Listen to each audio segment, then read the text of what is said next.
Alan Carter loved the ocean more than anything else in the world. For 15 years he had studied the biggest predators of Earth's waters. He could tell you everything about great white sharks, killer whales, and giant squids. People called him crazy for swimming with these dangerous animals, but Alan always said that understanding was better than fear.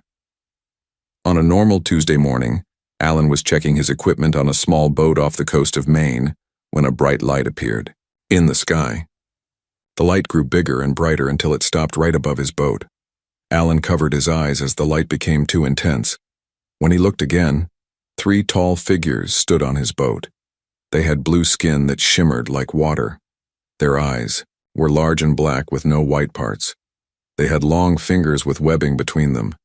They wore silver suits that seemed to move like liquid. "Dr. Alan Carter," said the tallest one in perfect English. "I am Zinthar of the Veldari. We represent the Galactic Council. We have been watching your work with Earth's ocean predators." Alan dropped the oxygen tank he was holding. His heart raced, but he kept his face calm. Years of swimming with sharks had taught him not to show fear. "How do you know my name?" he asked. "We have studied your planet for many years," Zinthar said. "The Galactic Council has great interest in Earth's unique ecosystem, particularly your predator species." The second alien stepped forward. "Your work with dangerous marine life is impressive. No other researcher on your planet has spent as much time with live apex predators as you have." Alan nodded slowly. "It's just about respect. You respect them, learn their behaviors, and they usually leave you alone." The aliens looked at each other with what Alan thought might be surprise.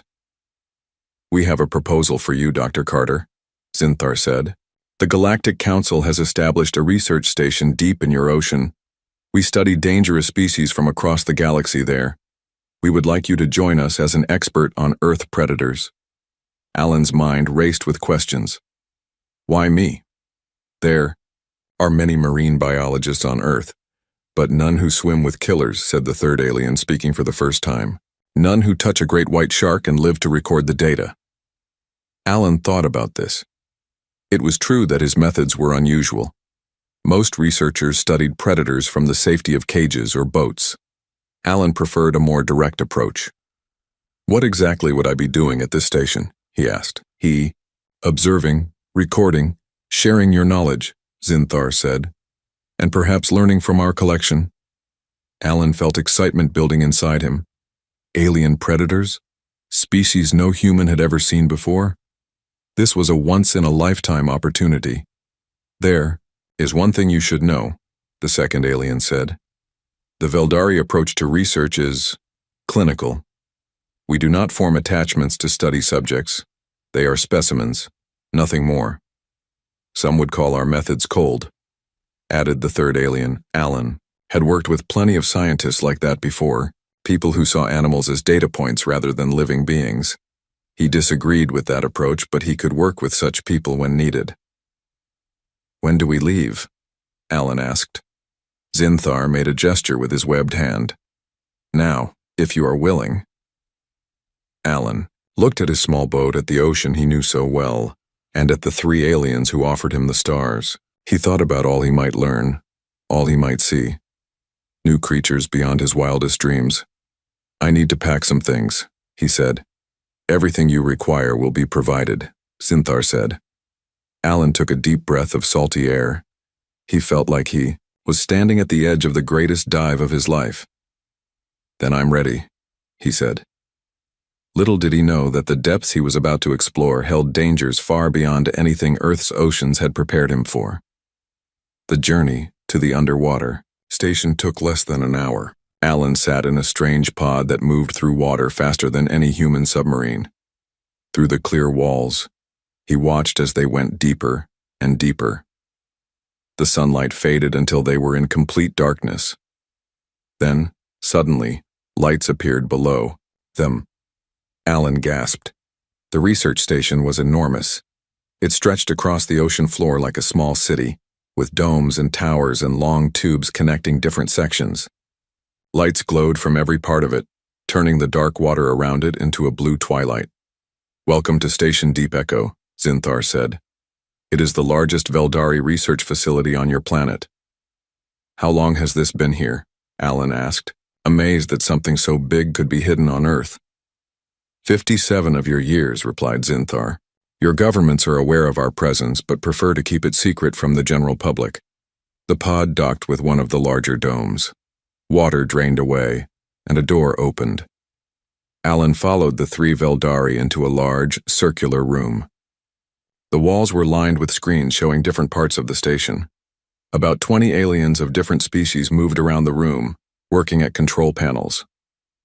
This is the main hub, explained Zinthar. From here we monitor all research activities.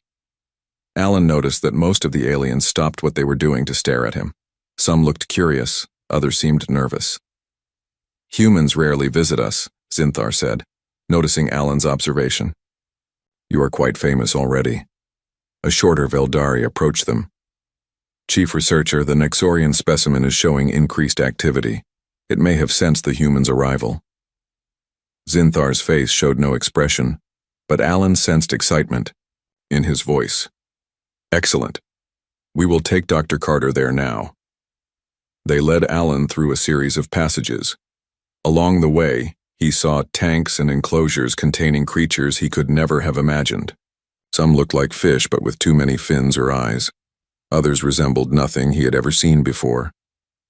These are specimens from 27 different worlds, the second Veldari told him. Each one an apex predator in its native environment. They stopped at a closed door much larger than the others. Zinthar placed his hand on a panel and the door slid open. Beyond it was an enormous tank that filled most of a dome the size of a football stadium. The water inside was darker than the rest of the station, with only a few lights near the bottom. Alan couldn't see what was inside. This is our pride, Zinthar said. The Nexorian Deathstalker. Only 4 exist in captivity across the entire galaxy. Alan stepped closer to the glass. As his eyes adjusted to the dimness, he made out a shape moving in the water. It was huge, at least 30 feet long. Its body was sleek and dark, like a massive eel, but with multiple fin-like appendages that propelled it with frightening speed. Its head was large and flat, with no visible eyes but rows of sensing organs that glowed faintly blue. It's magnificent, Alan whispered. It is the most efficient killing machine known to spacefaring civilizations, Zinthar said. Its home, World Nexor V, has oceans filled with dangerous creatures, but the Deathstalker rules them all. The creature suddenly turned and swam directly toward the glass where they stood. It opened its mouth, revealing 4 separate jaws lined with teeth that rotated like saw blades. It slammed against the glass, making a sound like thunder. Alan didn't flinch. The other aliens in the room had jumped back, but he stayed right where he was, studying the creature's movement patterns. Interesting reaction, Zinthar said, watching Alan closely. Most beings show fear when the Deathstalker charges. Alan shrugged. I've had great whites do the same thing. It's testing the barrier, seeing if it can get through. Basic predator behavior. You compare this to Earth creatures? Another Veldari asked, sounding surprised. Sure, Alan said. It's impressive, but not that different from our predators. Just bigger. The Veldari looked at each other. Alan could tell his response wasn't what they expected. Perhaps, Zinthar said slowly, we should put that theory to the test. Alan was given a small room near the main research area. It had a bed, a desk, and a window that looked out into the dark ocean. He sat on the edge of the bed, thinking about the Deathstalker and all the other strange creatures he had seen. A soft chime sounded, and the door slid open. A Veldari he hadn't met before stood there. This one was shorter than Zinthar and had lighter blue skin. I am Morel, assistant to Chief Researcher Zinthar, she said. You are requested in the meeting chamber. Alan followed Morel through the station. Other aliens stopped and watched as they passed. Some whispered to each other. Alan felt like an exhibit in a zoo. The meeting chamber was a round room with a table in the center. Zinthar sat there with 5 other aliens. None were Veldari. One looked like a large insect. Another had 4 arms and gray skin. The others were even stranger. "Dr. Carter, please join us," Zinthar said. "These are our senior researchers." Alan sat in the empty chair. The insect-like alien clicked its mandibles at him. "This is Dr. Carter's first day," Zinthar told the group. "Yet he has already provided an interesting perspective on the Nexorian specimen." "What perspective is that?" asked the four-armed alien. "He believes the Deathstalker is comparable to Earth predators," Zinthar said. "He showed no fear when it charged the barrier." The alien researchers made various sounds of surprise or disbelief. "Impossible," said a tall, thin alien with pale skin. "The Deathstalker causes fear responses in all known species. It is why they are so effective as predators." "Not to me," Alan said simply. "It's big and has interesting adaptations, but its behavior is similar to sharks and other ocean hunters from Earth." "You truly believe this?" asked the insect alien. "I do," Alan replied. "Humans have lived alongside predators for our entire history. We've learned to understand them, to respect them without fearing them." The researchers exchanged glances. Alan couldn't read their expressions, but he sensed they didn't believe him. "Then perhaps you would be willing to demonstrate this understanding," Zinthar said, leaning forward. "We have been studying the Deathstalker for 3 cycles, but progress has been slow. 3 researchers have been killed attempting to collect data through direct observation." "You want me to go in the tank with it?" Alan asked, surprised. "With safety measures, of course," Zinthar said. "A protective cage, remote extraction capability, emergency stun systems." Alan thought about it. He had done similar work with great whites and other dangerous predators, but this was an alien creature with unknown capabilities. "What exactly would I be looking for?" he asked. "Behavioral patterns, feeding responses, social signals. The same data you collect from Earth predators," Zinthar said. The four-armed alien leaned toward Alan. "No one has survived more than 6 minutes of direct contact. The protective measures have proven inadequate." "I won't need them," Alan said. The room went silent. "Explain," Zinthar demanded. "Cages and protective gear change how predators perceive you," Alan explained. "They sense the barrier and try to break it. I'll need a wetsuit for the water temperature, basic diving gear, and that's it. No cage." "That would be suicide," the pale alien said. "No, it would be respect," Alan countered. "The Deathstalker is an apex predator. It responds to threats and prey. If I'm neither, it will be curious, not aggressive." "Fascinating theory," Zinthar said, "but extremely dangerous to test." "I'll take that risk," Alan said. "But I have conditions. I need 3 days to observe it from outside the tank first, and I go in alone. No interference." The researchers began talking all at once. Some seemed excited, others concerned. Zinthar held up a hand for silence. "Very well," he said. 3 days of observation, then you may enter the tank." After the meeting, the insect alien approached Alan in the hallway. "Many of us have placed bets on how long you will survive." It clicked at him. "The longest estimate is 8 minutes. Mine is 2. Alan smiled. "And what do I get when I prove you all wrong?" The alien's mandibles twitched in what might have been amusement. "The glory of being the first being to survive the Deathstalker. If you live, of course." For 3 days, Alan watched the Deathstalker. He spent hours sitting by the giant tank, making notes about how it moved, how it reacted to sounds, and how it ate the food the aliens dropped into its tank. The other researchers thought he was wasting time, but Alan knew better. Understanding came before interaction. He noticed many things. The Deathstalker had 6 sensing organs on its head that glowed brighter when it detected movement. It preferred to hide in the darkest part of the tank until prey appeared.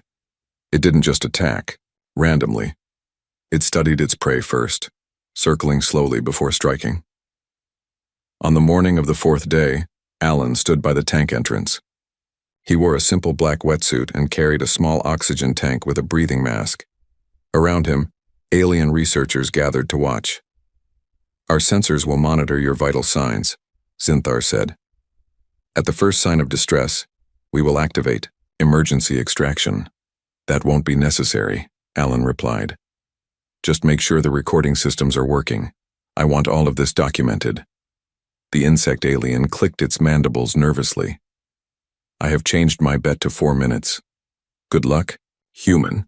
Alan nodded and stepped into the small chamber that would take him into the tank. Water began to fill around him as the door sealed shut. He put on his mask and checked his breathing.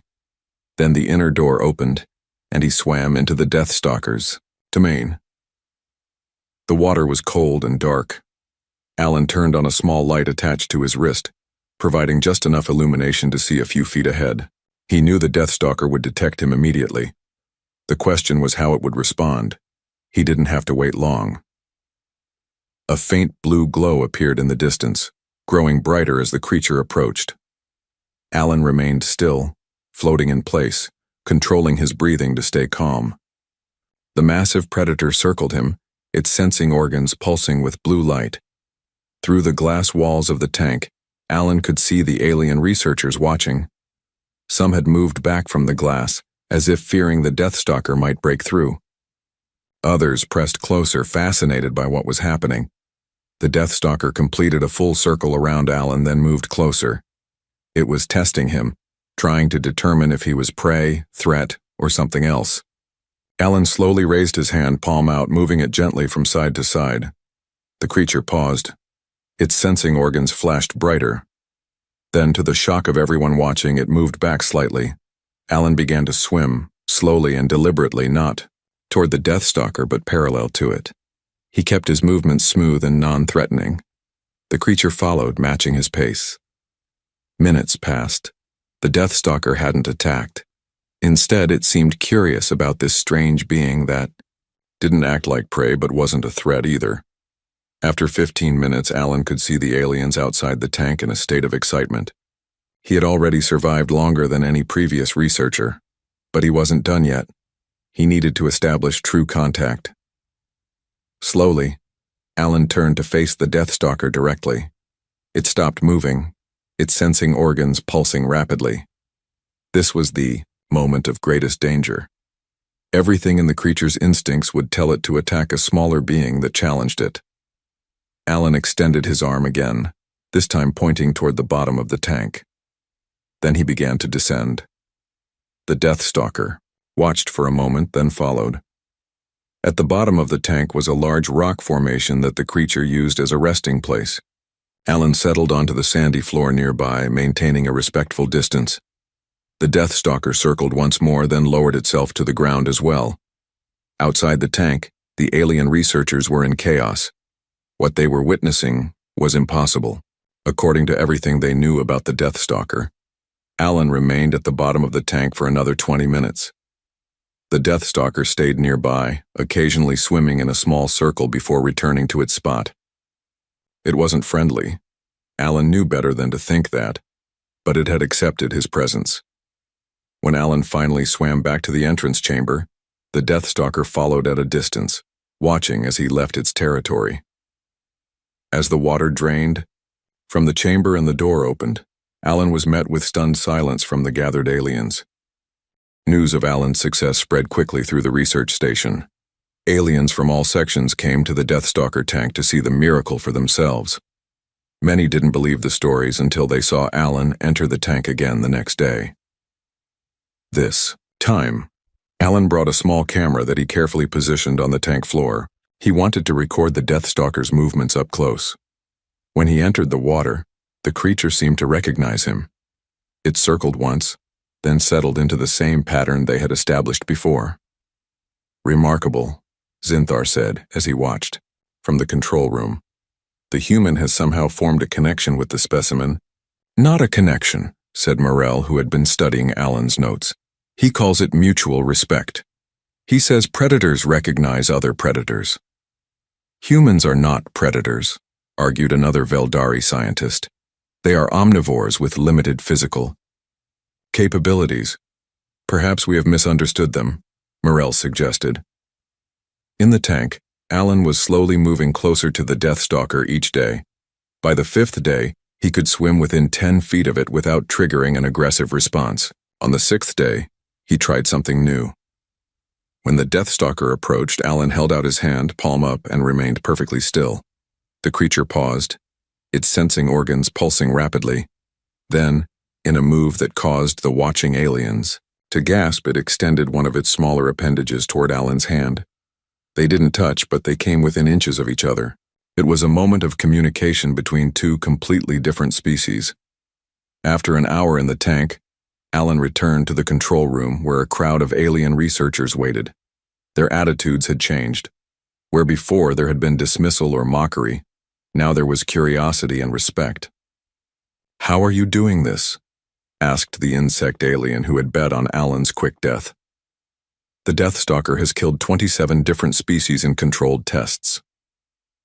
"It's not about domination," Alan explained. "On Earth we learned long ago that you don't conquer apex predators, you understand them, you learn their language." "Language?" Zinthar seemed skeptical. "The Deathstalker has no language." "Not words," Alan said, "but body position, movement patterns, territoriality signals. These are all forms of communication.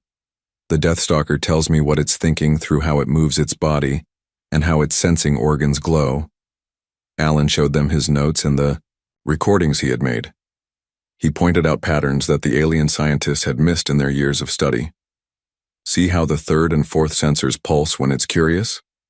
And how they stay steady when it's hunting?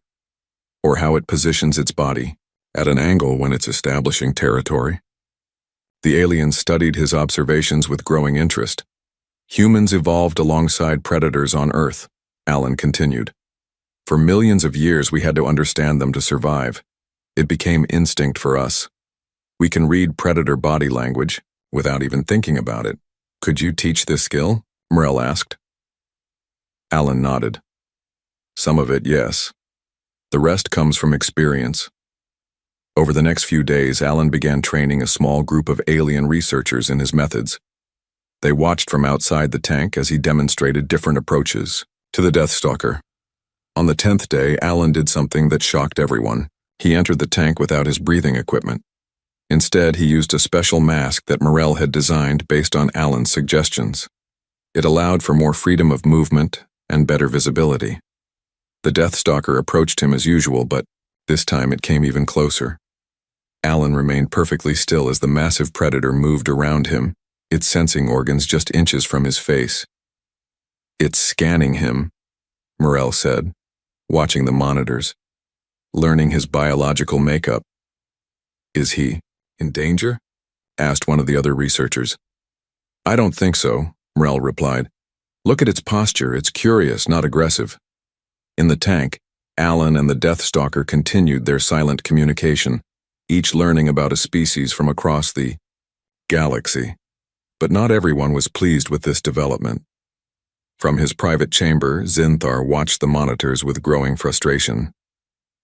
Zinthar sat alone in his private chamber, watching recordings of Alan with the Deathstalker. For 2 weeks, the human had entered the tank daily. Each time he got closer to the creature. Now Alan could actually touch the Deathstalker's outer skin without triggering an attack. It made no sense. Zinthar had spent years studying the Deathstalker. He had developed theories about its behavior that were respected across the galaxy. And now this human from a backward planet was proving all his work wrong. "Chief Researcher?" Morell's voice came through the communication system. "The Council is requesting your daily report. Tell them there is nothing new to report." Zinthar snapped. "But Dr. Carter's progress with the Deathstalker is a temporary anomaly," Zinthar interrupted. "The creature is simply confused by his alien scent. It will remember its true nature soon enough." Morell hesitated. The other researchers disagree.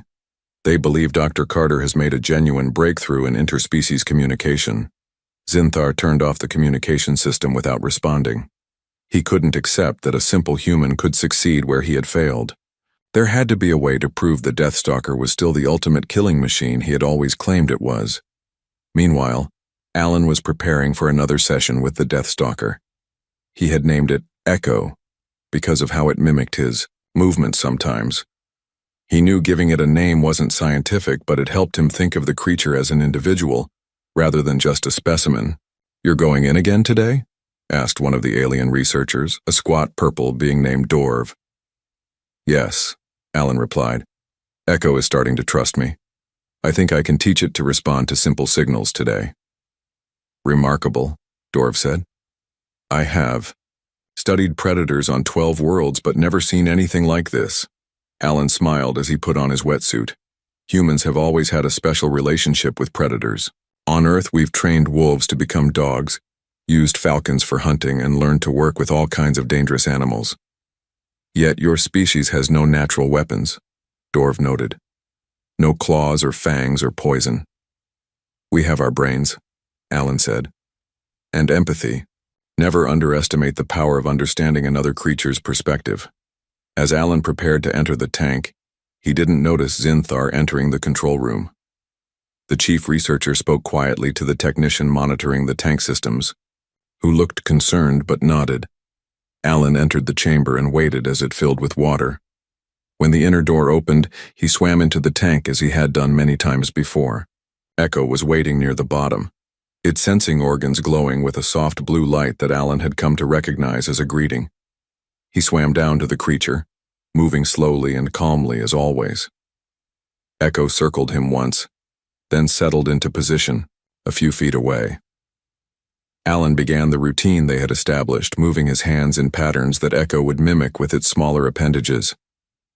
Everything seemed normal until Alan noticed the water temperature changing. It was getting colder quickly. Echo noticed it too. The Deathstalker's sensing organs changed from blue to a pulsing red. It began to move in agitated circles. Something's wrong, Alan said into his communication device. The water temperature is dropping.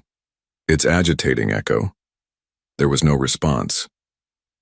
Alan looked toward the control room window and saw Zinthar standing there, watching intently. The other researchers seemed to be arguing with him. Suddenly, the lights in the tank went out. In the darkness, Alan could only see Echo's sensing organs glowing bright red. The Deathstalker was now moving faster, clearly distressed by the changing conditions. Control room, what's happening? Alan called. Restore the lights and temperature. Still no response. Alan realized with growing horror that this was deliberate. Someone had changed the tank conditions on purpose, and now he was trapped in darkness with an increasingly agitated apex predator. Through the faint emergency lights around the tank edge, Alan could see Zinthar dismissing the protesting researchers from the control room. They were being locked out. The Deathstalker let out a sound Alan had never heard before, a high-pitched wail that vibrated through the water. It was a hunting call. In the darkness of the tank, Alan fought to stay calm. Panic would only make things worse. He could sense Echo moving around him, disturbed by the sudden changes. The water was now so cold that Alan's limbs were beginning to feel numb. Echo, Alan called softly, knowing the creature could sense vibrations in the water. It's okay. It's still me. The Deathstalker's sensing organs glowed bright red in the darkness, casting an eerie light that barely reached a few feet. Alan could see. The creature was in hunting mode now, its four jaws slightly open, ready to attack. Outside the tank, chaos had erupted. Morel and the other researchers were pounding on the control room door, demanding that Zinthar restore the normal tank conditions. You will kill them both, Morel shouted. Open this door immediately. Inside the control room, Zinthar watched. The heat sensors that showed Alan and the Deathstalker as glowing shapes in the dark water. The creature's true nature will reveal itself, he muttered. No predator can be tamed, especially not by a human. In the tank, Alan remembered his training with sharks during ocean blackouts. Predators relied on familiar patterns. If he could remind Echo of their established routine, he might have a chance. Slowly, Alan moved his hand in the pattern they had practiced, even though he wasn't sure Echo could see it in the darkness. Then he moved his whole body in a slow circle, the way they began each session. For a moment, nothing happened. Then the red glow of Echo's sensing organs dimmed slightly. The creature was hesitating. Alan continued the familiar movements, fighting against the cold. His oxygen supply was limited and the freezing water was making it hard to think clearly. but he had to keep going. "That's it," he said softly. "Remember me? Remember our work together?" Echo circled him, closer than before. Alan could feel the water moving as the massive predator passed by. One wrong move and those rotating teeth would tear him apart. In the control room, Zinthar leaned closer to the monitor. "Attack," he whispered. "Show your true nature." But Echo didn't attack. Instead, it started mimicking Alan's movements just as they had practiced. The red glow began to fade, returning to the blue color that indicated curiosity rather than aggression. Alan felt a surge of hope. Then, a loud alarm blared through the station. The sudden noise startled Echo, and its sensing organs flashed bright, red again. It darted toward Alan with frightening speed. Alan didn't try to flee. Instead, he faced the creature directly and extended his hand in their trust gesture. Echo stopped just inches from him, its massive head nearly touching Alan's palm. For 3 long seconds, neither moved. Then slowly, Echo lowered its head and touched Alan's hand with one of its sensing organs. At that moment, a loud crack echoed through the tank. Alan looked up to see a fracture spreading across the glass wall. The temperature change had caused the material to weaken. "The tank is failing," someone shouted over the station's communication system. Water began to spray from the crack. As the pressure changed, more cracks appeared. Alan knew he had only seconds before the entire tank shattered. In the control room, Zinthar finally realized the danger. He frantically pressed buttons trying to activate the emergency containment system, but it was too late. With a thunderous sound, the tank wall gave way. Millions of gallons of water surged into the station corridor, carrying Alan and Echo with it. Alarms blared throughout the facility as emergency doors began closing to contain the flood. Alan was swept along in the powerful current, tumbling and spinning. He lost sight of Echo in the chaos. His air tank hit something hard and tore away from him. He had only the air in his lungs now. As the water carried him down a long corridor, Alan saw the emergency doors closing ahead. He would be trapped if he didn't move quickly. With his last strength, he swam toward a gap in the closing doors. He squeezed through just as they slammed shut behind him. Gasping for breath in a pocket of air, Alan found himself in a partially flooded section of the station. Emergency lights flashed red and yellow. The station was in full crisis mode. Then he heard a familiar sound, the high-pitched call of the Deathstalker. Echo had made it through as well. And somewhere in this section was Zinthar, who had tried to kill them both. Alan waded through knee-deep water following the emergency lights. The station creaked and groaned around him. More water was leaking in through damaged seals. He needed to find higher ground. Warning. Section 12 compromised. All personnel evacuate immediately, announced a calm computer voice in several alien languages. Alan heard splashing behind him. He turned to see Echo swimming through the flooded corridor. The Deathstalker's sensing organs glowed blue again. It wasn't hunting, it was following him. "Hey there," Alan said softly. "Looks like we're both in trouble now."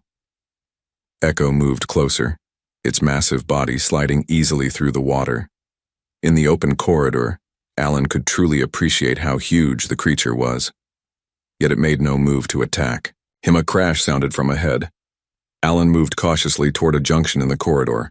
There he found Zinthar trapped under a fallen piece of equipment.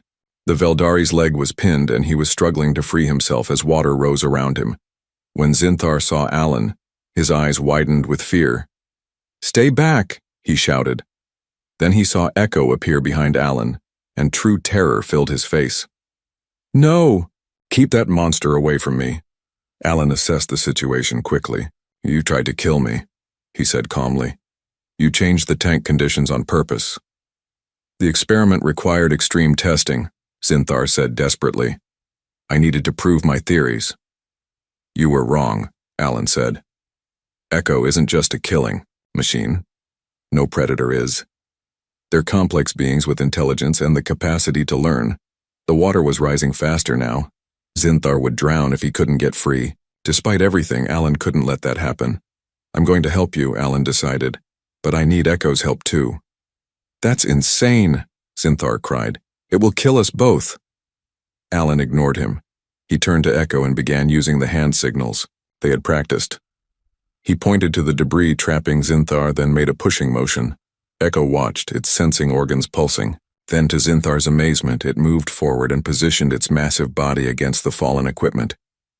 When I count to 3, push with all your strength, Alan told Zinthar. Echo will push too. This is impossible, Zinthar whispered, but he placed his hands on the debris. 1, 2, 3. Alan and Zinthar pushed while Echo thrust its powerful body against the equipment. Slowly, the heavy piece moved, and Zinthar pulled his injured leg free. As they worked together, the emergency doors at the end of the corridor opened. Morel and a group of researchers rushed in, then froze at the sight before them. A human and the galaxy's deadliest predator working together to save the alien who had tried to kill them both.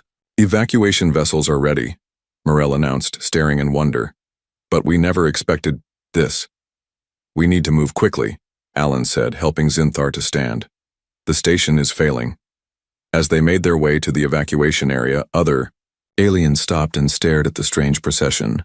Alan leading the way, Zinthar limping behind, and Echo swimming alongside them in the flooded corridors.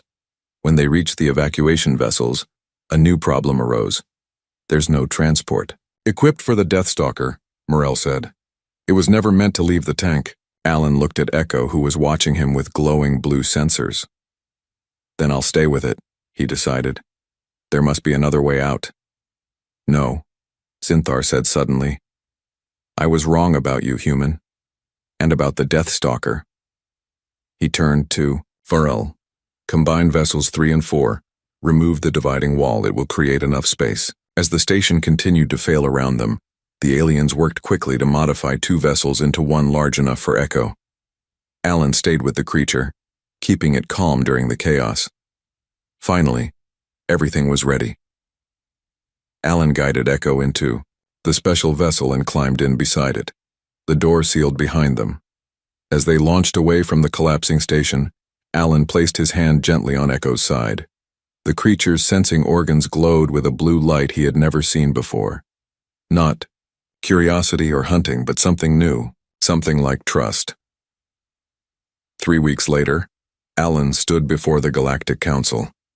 Representatives from 50 alien species watched as he presented his findings. Humans do not dominate apex predators, he explained. We understand them. We respect them.